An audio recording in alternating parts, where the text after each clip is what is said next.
এক ছিল ঘন জঙ্গল।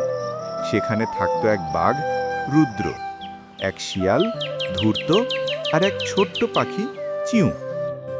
বাঘ রুদ্র শক্তিতে গর্ব করত, শিয়াল ধূর্ত বুদ্ধিতে গর্ব করত, আর পাখি চিউ সে তার ছোট ডানার সাহসে গর্ব করত। একদিন জঙ্গলে বড় খরা পড়ল। পানি নেই, খাবার নেই, সব পশু পাখির চিন্তা বাড়ল। তিন বন্ধু পানির খোঁজে বের হলো। অনেক দূর যাওয়ার পর তারা দেখতে পেল এক বিশাল কুয়া। কিন্তু কুয়া এত গভীর যে কেউ সেখানে নামতে সাহস পেল না। শিয়াল বলল, আমি নামব, কিন্তু আগে আমাকে বাঁচিয়ে উপরে তুলবে তো? বাঘ বলল, আমি এত শক্তিশালী, অবশ্যই তুলব। শিয়াল নিচে নেমে পানি খেয়ে উঠতে চাইলে বাঘ হাত বাড়ালো না, বরং বলল, তুই নিচে থাক, আমি উপরে থেকে সব পানি খাবো।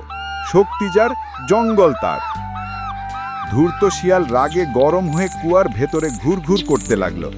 হঠাৎ ছোট্ট পাখি চিউ কুয়ার ধার থেকে শিয়ালকে বলল, আমি তোকে বাঁচাবো, কিন্তু তুই আমাকে কথা দে, আর কখনো দুর্বলকে ঠকাবি না। শিয়াল প্রতিশ্রুতি দিল।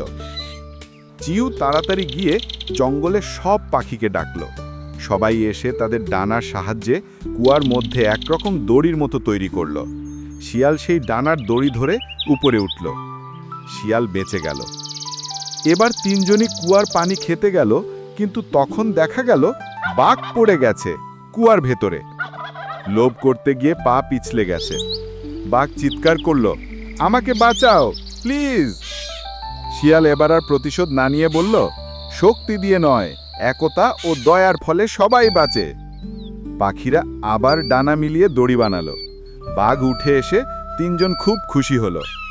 সেই দিন থেকে বাঘ রুদ্র শিখল, শক্তি বড় কথা নয়, একে অপরের প্রতি ভালোবাসাই আসল শক্তি।